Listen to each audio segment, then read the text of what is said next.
Today I will talk about the major causes of blackheads, the use of retinoids, and also how you can get rid of blackheads and whiteheads naturally. As I mentioned in the previous video, you can use any scientific technique to fix it. It is important to understand. I will give you a little understanding. I will talk about the basics and will not go into much technicality. But this will not be a typical fix in which the different things are applied on the skin. Strips are used, tape is applied on the skin, and then you just pull it. People are trying to fix it from outside by suppressing the symptoms or by doing such superficial treatment, and then it comes back again. We should make sure these problems get eradicated from the roots forever. What are whiteheads and blackheads? What are the difference between them? In dermatology, it is called comedones. Comedones are of two types, closed comedones and open comedones. Closed comedones are called whiteheads and open comedones are called blackheads. In blackheads, the dead skin cells are present in the skin pores and sebum,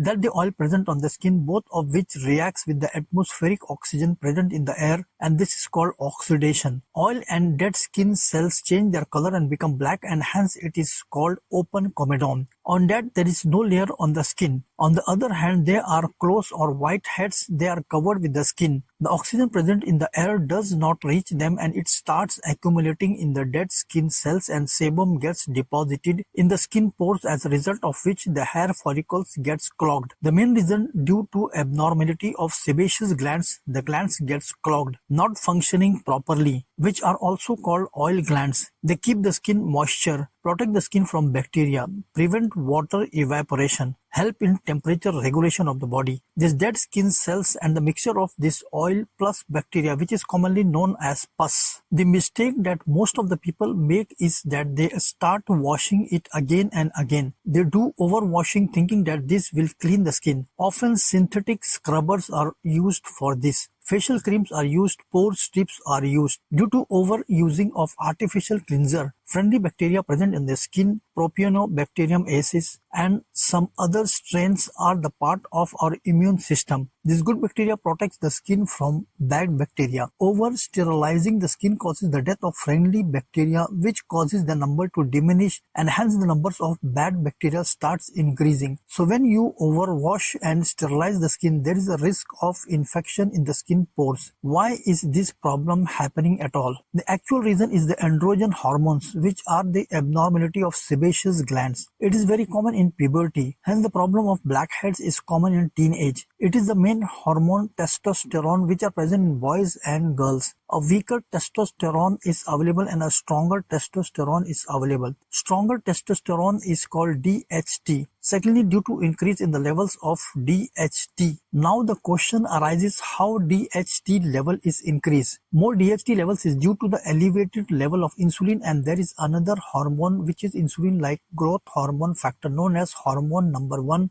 and IGF hormone. These are the two hormones which causes spike in DHT. The elevated level of DHT increases the pore size, increases the oil production. Now we know the reason, hence it can be fixed easily. If you control the spike of insulin, and it is also important to know that what causes triggers of insulin. Three things. Number one, refined carbohydrates, pasta, pizzas, burgers, bread, roti, refined flour, that is maida, sugar, breakfast, cereals. This all comes in the category of refined carbohydrates. These broad categories are present in our daily diet. Refined carbs are the cause of insulin spikes. Secondly, dairy products, milk or milk products. Milk is rich in progesterone and other growth hormones. There is also androgen hormones. These hormones increases blackheads, and in this list the third number is fat. This type of fats overall increases the blackheads and whiteheads, and this is omega-6 fatty acids, especially in our everyday cooking oil. And also if you are fond of fried snacks and other fried things, and the oil used in this frying is rich in omega-6, which is oxidized due to repeated use and becomes toxic and poisonous. Remove oil from your food. Use fish oil, cod liver oil, flaxseed oil, which also contains vitamin D and vitamin A. Use this in your diet. Then also include seafood and fish in your diet. Salicylic acid possesses lipophilic properties. It helps in removing the oil. It thins the sebum, shrinks the sebaceous glands, and prevents the excess oil production. Retinoids are vitamin A derivatives. It speeds up the synthesis of new cells. It increases the cell turnover, reduces the stickiness of the cells, due to which they are easily shed off. New cells replace the old cells, which restructure the pore, which reduces the pore holding capacity. If you see the dietary graph of last 20 to 30 years, the refined carbs and sugars, sweet yogurts and desserts has increased. So take care of yourself from these things and save yourself from all this. See you in next video. Check out this video related to this topic.